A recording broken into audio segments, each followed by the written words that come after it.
Hey guys, welcome to my channel. I'm Moraj. A very good morning. বন্ধুরা 2026 বাংলা সিনেমার জন্য একটা ঐতিহাসিক বছর হতে চলেছে। কারণ 2026-এ প্রত্যেকেই যে প্রচুর আসবেন এমনটা নয়, কিন্তু যারা আসবেন সলিডভাবে আসবেন, সলিড একটা ধামাকা নিয়ে আসবেন আর কি। অ্যাকচুয়ালি আমাদের বাংলায় যারা সুপারস্টার মেগাস্টার রয়েছেন, সেটা এপার বাংলা হোক বা ওপার বাংলা, দুই বাংলা মিলিয়ে শাকিব খান, দেবদা, জিৎদা এই তিনজন কিন্তু তিনটে বড় ছবি নিয়ে আসছেন 2026 সালে। এখনো অবধি যেরকমটা ইনসাইডার রিপোর্ট বলছে তাই। এবং দেব 50 হিসেবে যে ছবিটা নির্ধারিত হয়েছে, সেই ছবিটা কিন্তু মূলত খাদান 2 হতে চলেছে সম্ভবত। সেক্ষেত্রে দেব 49 কিন্তু ইয়ের ছবিটা হতে চলেছে, তোমার কি যেন বলে, এদিকে তোমার এদের মানে প্রজাপতি 2 হতে চলেছে। প্রজাপতি 2 এর পরে টানা 1 বছরের একটা লম্বা গ্যাপ নিয়ে দেবদা এবং নিসপাল সিং রানে তারা কিন্তু একসাথে আসতে চলেছে দেব 50 নিয়ে, সম্ভবত খাদান 2 নিয়ে। এবার এই সিনেমাটাই কিন্তু খাদান 2, এবং খাদান 2 কিন্তু ওই ক্রিসমাসের উইন্ডোটাতেই রিলিজ পাবে। সেক্ষেত্রে একটা বড় প্রশ্ন হচ্ছে যে প্রথম আমরা যেটাকে নিয়ে কথা বলবো সেটা হচ্ছে খাদান 2 এবং তুফান 2 এবং কেউ বলে বিপ্লবী, কেউ বলে ডাকাত। এই তিনটে মহারথী মেগাস্টার তিনজনেরই কিন্তু বড় ছবি আসছে 2026 সালে। তো 2026 সাল উইল বি আ ফায়ার ইয়ার। এবং তোমাদেরকে বলে রাখি, অঙ্কুশদারও কিন্তু ছবিটা, মির্জা 2 ছবিটা কিন্তু 2026 সালে আসার কথা ছিল। যে কারণে আমি অনেক দিন আগে একটা ভিডিও বানিয়েছিলাম যে বাংলা সিনেমার জন্য এই 2 বা পার্ট 2 বা সিকুয়েলের ইয়ার হতে চলেছে 2026। কিন্তু সেটা কিন্তু হচ্ছে না। 2026 সালে হয়তো অঙ্কুশদার ছবিটা আসবে না, হয়তো 27 বা 28 সালে আসবে। তো মির্জা 2 কিন্তু আসবে, ডেফিনেটলি আসবে, এটা আমি তোমাদেরকে বলে দিলাম। তো প্রথমত আমরা যে ছবিটাকে নিয়ে শুরু করি, মেগাস্টার শাকিব খানের তুফান 2। বন্ধুরা, এই সিনেমাটার সম্ভাবনা আছে, আমি একবারের জন্য বলছি না যে এই সিনেমাটা আসবেই, কিন্তু এখন অবধি সম্ভাবনা আছে 2026 সালের ঈদকে তারা টার্গেট করতে পারে, কুরবানি ঈদকে তারা টার্গেট করতে পারে। যে সময় তুফান পার্ট 1টা এসেছিল, ঠিক সেমভাবে 2 বছর বাদে কিন্তু তুফান 2 আসতে পারে। তুফান পার্ট 1টা শুটিং হয়েছিল কিন্তু 1 মাসের ভিতরে, এবং তারপরে রিলিজও হয়ে গেছিল। তো ওদের প্যাটার্নটাই এরকম থাকে, মানে আর রাফির প্যাটার্নই এরকম থাকে যে 1 বছর ধরে প্রি প্রোডাকশন করে, কি নিয়ে প্রি প্রোডাকশন করে কিছুই বলে না, তারপরে ফাইনালি ইয়েতে এসে মানে অ্যানাউন্স করে দেয় যে হ্যাঁ আমি এই ছবিটা নিয়ে আসছি। তো এসবিএফ তো আর কিছু করেই ঈদটা ছাড়বে না বাংলাদেশের বক্স অফিসে। তো প্রথম যে ছবিটা আসছে সেটা তো আফরান নিশোর একটা ছবি আসছে, সেটা কি ছবিটার নামটা আমার ভুলে গেছি, বাট রিদওয়ান রনি তিনি বোধহয় ডিরেক্ট করছেন বা ডিরেকশন দিচ্ছেন। সেই ছবিটা আসছে প্রথম ঈদটা, মানে যেটা কি বলে, প্রথম যে ঈদুল ফিতর আছে সেখানে। আর ঈদুল আজহা যেটা, সে আধা, আমি যদি খুব ভুল না করি, আমাকে কারেক্ট করো, সেই সময় তুফান 2 আসার একটা প্রবল সম্ভাবনা আছে, 99%। কারণ শাহরিয়া শাকিল তিনিও কিন্তু এই কথাটা বলেছিলেন যে আমাদের 2026 সালে 99% শাকিব খান স্কেডিউল দিতে চলেছেন। তো দেখা যাক, তুফান 2 এলে একটা হিউজ হাইপ উঠবে। আমাদের মনে আছে তুফান পার্ট 1টা যখন এসছিল, তখন কী লেভেলের হাইপ দুই বাংলা জুড়ে করেছিল। সবথেকে বড় কথা, আমার মনে আছে এখনও অবধি তুফান যে হাইপটা ওই মানে বাংলাদেশ তথা এপার বাংলা এই 2 জায়গাতে করেছিল, আমাকে কখনো বলতে হয়নি যে আমার বাংলাদেশের বন্ধুরা দেখছে। এমন নয়, আমাদের এখানে প্রচুর মানুষ আছে যারা কিন্তু দেখছিল আমাদের ভিডিওগুলো। তো তুফানের যে হাইপ, সেই হাইপ কিন্তু না বরবাদ ক্রিয়েট করতে পেরেছে, না কেউ ক্রিয়েট করতে পেরেছে, কেউ তাণ্ডব ফাণ্ডব কেউ ক্রিয়েট করতে পারেনি। তুফানের হাইপের কথা বলছি, হ্যাঁ, তুফানে কিন্তু একটা এক্সট্রাঅর্ডিনারি হাইপ ছিল। সে হাইপটার কথা বলছি, বক্স অফিস নয়, হাইপটা মানে বিফোর রিলিজ যে হাইপটা, মেগাস্টারের সব থেকে বেশি হাইপ ধারক দায়ী আর কি ছবি আর কি যদি কিছু হয়ে থাকে, সেটা কিন্তু তুফান হয়েছিল।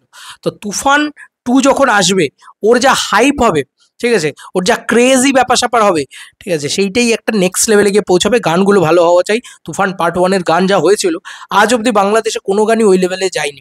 মানে পরবর্তীকালে শাকিব খানের অনেক সিনেমাই এসে গেছে, বাট তুফান পার্ট 1-এর মতন গান কিন্তু কোনো সিনেমার ক্ষেত্রে হয়নি। লাগে উড়াদুরা হোক, দুষ্টু কোকিল হোক, আসবে আমার দিন হোক, তুফান টাইটেল ট্র্যাক হোক, একটা চার্টবাস্টার অ্যালবাম, ঠিক আছে।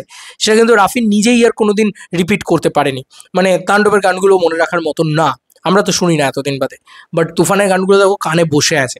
তো যাই হোক, তুফান 2 নিয়ে আলোচনা করলাম যে তুফান 2 এলে কিন্তু সব রেকর্ড ভেঙে দেবে, এবং বাংলাদেশের প্রথম কোনো সিনেমা হয়তো হবে যেটা 100 কোটি টাকার বক্স অফিস কালেকশন করবে। এবং শুধু বাংলাদেশ নয়, আমাদের ভারতবর্ষ তথা পশ্চিমবাংলাতেও একটা ভয়ঙ্কর ক্রেজ ছিল তুফান পার্ট 1-এর, ঠিক আছে। এটা কিন্তু মানতেই হবে, কারণ এখানকার লোকেও এক্সাইটেড হয়ে গেছিলো যে আরে শাকিব খান আবার এরকম ভালো ভালো ছবি করে নাকি, ব্যাপারটা এই জায়গাটা চলে এসেছিলো। এবং রাফি যেহেতু প্রচণ্ড ভালো ছবি নির্মাণ করেন, তাই তার উপরে কিন্তু দর্শকের একটা হিউজ ভরসা ছিল এবং শাকিব খানের ওপরে সবাই ভেবেছিল শাকিব খান এক গ্যাংস্টার ড্রামা করছে, এরকমভাবে লোকে একটা প্রচণ্ড ভরসা রেখেছিল। এবং তুফান যাদের ভালো লেগেছিল, তুফান প্রত্যেকেরই কম বেশি ভালো লেগেছে, মাস অডিয়েন্সের কথা বলছি। তো সেই কারণে কিন্তু তুফান কিন্তু ক্রিটিক্যালি অ্যাক্লেমডও হয়েছিল বাংলাদেশের বক্স অফিসে, আমাদের এখানকার ক্রিটিক্যালি নয়, বাংলাদেশের বক্স অফিসেও চলেছিল এবং ক্রিটিক্যালি অ্যাক্লেমডও হয়েছিল বাংলাদেশ থেকে। তো সেই কারণে সেই ছবিটার পার্ট 2 যখন আসবে সেটা কিন্তু অনেকটা চান্স আছে যে হিউজ বক্স অফিস কালেকশন করার, মানে কোথাও গিয়ে 100 কোটি তো কোনো ব্যাপারই না। তো এই ছবিটা আসছে একটা তুফানি ঝড় নিয়ে আসছে, যদি আসে তো এই ছবিটা 2026-এর কুরবানি ঈদে। এটা তো যদিতে হয়ে রয়েছে, এখনো ম্যাক্সিমাম ছবি যদিতেই হয়ে রয়েছে। এর পরবর্তীতে যে ছবিটা, মানে রিলিজ ডেট ওয়াইজ আমি আসছি, হ্যাঁ, এর পরবর্তীতে যে ছবিটা নিয়ে আমরা আলোচনা করবো সেটা হচ্ছে কেউ বলে বিপ্লবী কেউ বলে ডাকাত। এই ছবিটা অনন্ত সিংহের বায়োপিক, এবং সেই বায়োপিকটা ঠিক বায়োপিক নয়, তার মানে নিজের মতন করে ইন্টারপ্রিটেশন এবং তার মতন করে করা সেরকম জিনিসপত্র রয়েছে। এখানে সবথেকে বড় স্পেশাল মোমেন্ট হচ্ছে জিদ্দা 2 বছর বাদে বাংলা বক্স অফিসে ফিরছে। এইটা হচ্ছে 2026-এর সবথেকে বড় স্পার্ক। এবং তুমি ভাবো 2026 এমন একটা বছর হতে চলেছে 2024-এর মতন, যে বছরে নাকি 2024-এ জিদ্দা এসেছিলেন, মনে আছে বুমেরাং ছবি দিয়ে, শাকিব খান এসেছিলেন তুফান দিয়ে, এবং দেবদা এসেছিলেন খাদান দিয়ে। এই ছবিগুলো রিমার্কেবল ছবি, মনে রাখার মতন। 2026 বছরটা কিন্তু সেরকম হতে চলেছে। জিদ্দা আসতে চলেছেন এখানে সবথেকে বড় ইউএসপি কেউ বলে বিপ্লবী কেউ বলে ডাকাত এই সিনেমাটাকে নিয়ে। সেটা হচ্ছে জিদ্দার জন্যে অ্যাকশন ডিরেক্টর আসছে, জেলারের অ্যাকশন ডিরেক্টর, তিনি আসছেন এখানে। তো একটা সাউথের একটা হিউজ অ্যাকশন আমরা দেখতে পেতে চলেছি এই সিনেমার ভিতরে। টোটা রায়চৌধুরীর যা লুক বেরিয়েছে, জিৎ ভার্সেস টোটা, এই কম্বিনেশনটা আমরা দেখতে চলেছি। তো হিরো ভিলেন টাসলটা ব্যাপক জমবে, আমার মনে হয় যে একটা বিশালভাবে হুইসেল মার মোমেন্ট ক্রিয়েট করা যাবে আর কি। এবং যেহেতু প্যাট্রিয়টিজম রয়েছে, যেহেতু ওই 15ই আগস্টের ব্যাপারটা রয়েছে, ওই টাইমে কিন্তু এই ছবিটা দারুণ একটা মার্কেটিংও হবে। আই হোপ, আমি শিওর যে এই ছবিটার মার্কেটিংও হিউজ হবে। তো পাবলিক কিন্তু অনেক এক্সাইটেড থাকবে। আর যেরকম শাহরুখ খান 4 বছর বাদে এসেছিল, সেরকম জিদ্দা 2 বছর ধরে আসেইনি। তো তারও একটা মানে লোকের যে একটা এক্সাইটমেন্ট, যে জিদ্দাকে সেভাবে দেখা যায় না, জিদ্দা এমনি খুব আলুপ পার্সন, খুব একটা 5 জায়গায় দেখা যায় না, খুব একটা করা যায়। সেই কারণে ওই ছবিটা নিয়ে লোকের এক্সাইটমেন্ট যে জিদ্দাকে এতদিন বাদে আবার প্রপারলি দেখতে পাবো। তো ওই ব্যাপারটা কিন্তু কোথাও গিয়ে জিদ্দাই মেনটেন করে থাকেন আমাদের এই বাংলায়। তো তারও কিন্তু একটা বিরাট বড় গ্র্যান্ড রিলিজ আসতে চলেছে। এবং এই ছবিটার ভিতরে আমার মনে হয় যে কিছু মাস মোমেন্টস ক্রিয়েট করা হবে, কিছু ক্লাস মোমেন্ট ক্রিয়েট করা হবে, সব মিলিয়ে আমাদের মাল্টিপ্লেক্সেও জিদ্দার একটা হিউজ বক্স অফিস কালেকশন আসবে আই হোপ। এবং ইয়েতেও আসবে, মানে আমাদের এতেও তোমার সিঙ্গেল স্ক্রিনে তো জিদ্দা বাদশাহ, আমাদের এখানকার সিঙ্গেল স্ক্রিনে জিদ্দা অলওয়েজ বাদশাহ। তো এইটা আমার মনে হয় যে এই ছবিটা একটা বড় রকম করে সারপ্রাইজ আমাদের জন্য অপেক্ষা করছে, এবং এই ছবিটা আমাদেরকে বড় রকমভাবে চমক দেবে। এই ছবিটার লাঠি খেলা, জিদ্দা লাঠির অ্যাকশন করছেন, আরও নানান ধরনের অ্যাকশন রয়েছে। তো এই অ্যাকশনগুলো না আমাদেরকে সেলিব্রেট করতে বাধ্য করবে। এবং জেলারের অ্যাকশন ডিরেক্টর থাকলে তোমরা নিজেরাই বুঝতে পারছো যে তার অ্যাকশন কোন লেভেলে যাবে। আর কি হবে এই ছবির ভিতরে, তার তো শুটিং এখন চলছে, জিদ্দার অনেকগুলো লুক থাকবে, সেইগুলো নিয়েও বেশ এক্সাইটমেন্ট কোথাও গিয়ে কাজ করছে মানুষের ভিতরে। আচ্ছা, এর পরবর্তীতে যে ছবিটাকে নিয়ে কথা বলবো সেটা হচ্ছে খাদান 2। বন্ধুরা, আজ অবধি আমার জীবনে আমি যদি সব থেকে বেশি মানে কি বলবো হাইপ দেখে থাকি বা সব থেকে বেশি ভিউজ দেখে থাকি কোনো সিনেমার জন্য, সে হচ্ছে খাদান। তো খাদান পার্ট 1 কি করেছিল সেটা আমরা সবাই জানি, কম বেশি সবাই জানি আমরা, তাই আমরা আর আলাদা করে এটা যাবই না। তো নিসপাল সিং রানে এবং দেবদার কোলাবোরেশন ক্রিসমাস খাদান 2, এই ব্যাপারটা তোমরা জাস্ট নিজেরাই বলো কি হতে চলেছে। যে 2026-এর ক্রিসমাস, মানে বেঙ্গল ট্যুর করার আইডিয়াল টাইম। এই দুর্গাপুজোর সময় যখন বেঙ্গল ট্যুর হচ্ছিল, ঘেমে চান করে যাচ্ছিলাম, পুরো চুপচুপে হয়ে যাচ্ছিলাম। সেটা খাদান 2 কিন্তু সেই টাইমে একটা হিউজ মার্কেট, এটা আর কি বলা চলে, একটু শান্তি মতন বেঙ্গল ট্যুর করা যায় আর কি। এটা হচ্ছে সব থেকে বড় কথা। আচ্ছা, খাদান 2 এমন একটা সিনেমা, বেঙ্গল ট্যুর করার কথা শুধু নয়, খাদান এমন একটা সিনেমা যে সিনেমাটা মাস এলিভেশনে পাবলিক প্রচণ্ড মজা পেয়েছে। মাস অবতারে মেগা স্টার জেগেছে, যা যা বলে দে তোর বাপ এসেছে। তো দেবদার মাস অবতারে কামব্যাক লোকে প্রচণ্ড পছন্দ করেছে। শ্যাম মাহাতোর কি হলো, শ্যাম মাহাতোর অরিজিন স্টোরি, মধু মাহাতো কীভাবে সারভাইভ করবে, যিশুকে আবার ফিরিয়ে আনা হোক, এই সমস্ত বিষয়পত্র নিয়ে কিন্তু খাদান পার্ট 1 রিলিজের 4 দিন বাদ থেকে, মোটামুটি 2 থেকে 4 দিন বাদ থেকে সবাই একটাই কথা বলে গেছে, খাদান 2 চাই, খাদান 2 চাই, খাদান 2 চাই, খাদান 2 চাই। এখনও অবধি আমরা বলতে পারছি না যে মানে 26শে ডিসেম্বরেই খাদান 2 আসবে, এই কথাটা আমরা মানে শিলমোহর দিতে পারছি না, যেরকম তুফান টু আর খাদান টু এই শিলমোহর দুটো দেওয়া যাচ্ছে না। কেউ বলে বিপ্লবী, কেউ বলে ডাকাতের যেরকম শুটিং শুরু হয়ে গেছে, বাকি দুটোর কিন্তু হয়নি, এবং বাকি দুটোর কোনো মানে এখনো অফিসিয়াল কনফার্মেশন প্রপারলি আসেনি প্রোডাকশনের তরফ থেকে। তো সেটার অপেক্ষা আমরা করব, কিন্তু এটা মানতেই হবে যে খাদান টুর জন্য কিন্তু পাবলিক পাগলের মতন এক্সাইটেড হয়ে বসে আছে।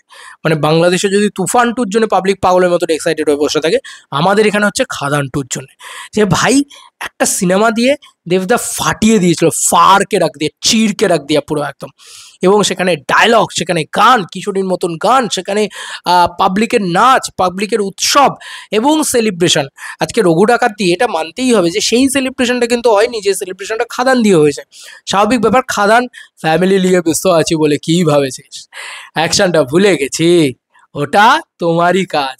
এই কথাটা আমরা সবসময় বলতাম। এবং সেলিব্রেট করা যে কি বলে, এবং একটা সিনেমা প্রায় মোটামুটি আমি বলছি 3 সপ্তাহ বাদে গিয়ে দেবদা হয়তো হল ভিজিট করতে গিয়েছেন আন্দুল টান্দুলের জায়গায়। ভাই বাগনান আমি ঢুকতে পারিনি, এত লোক গিয়েছে।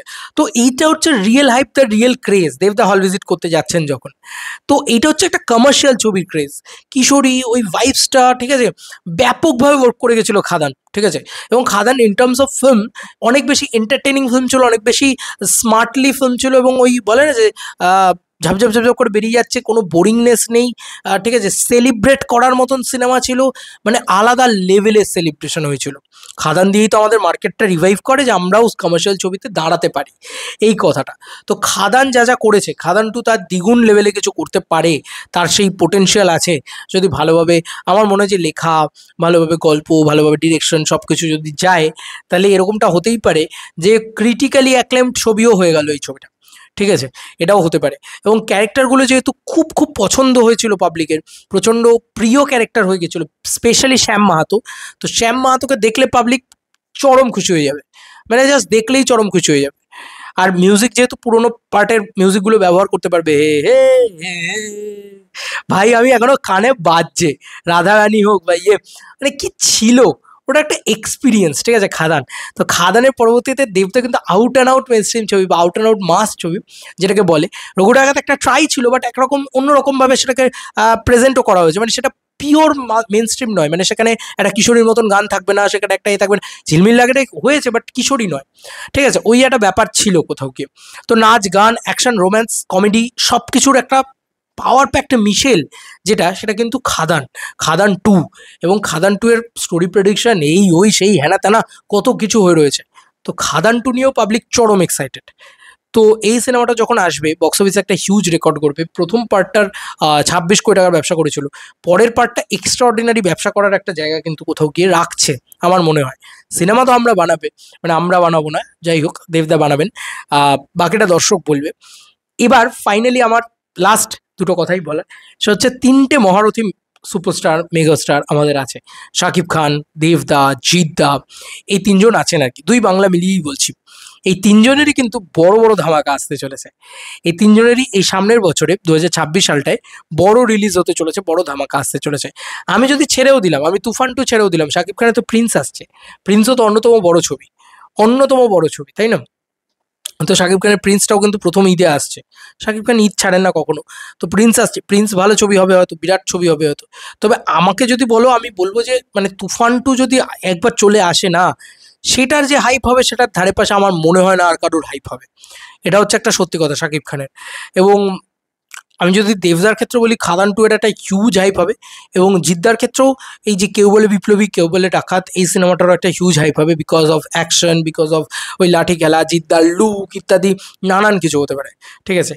এই ছিল এখনকার মতো ভিডিও। আমার মনে হলো এটা আলোচনা করা উচিত যে বাংলার 3 মহারথী, 3 মেগাস্টার, দেবদা, জিদ্দা, শাকিব খান, 3জনেই কিন্তু 2026 পুরো কাঁপিয়ে দাপিয়ে দিতে আসছে। এবার বাকি সবারই এগিয়ে আসতে হবে আরও ধামাকাদার ছবি নিয়ে। দেখা যাক যে 2026 আমাদের জন্য আর কি কি নিয়ে অপেক্ষা করছে। বাংলা ছবির স্বর্ণযুগ কি সত্যিই খুলতে চলেছে 2026-এ আরও নেক্সট লেভেলে গিয়ে? সেটা তোমাদের কার কি মতামত জানিও কমেন্ট সেকশনে। চলো বন্ধুরা, নতুন কোনো ভিডিওতে দেখা হবে, বাই।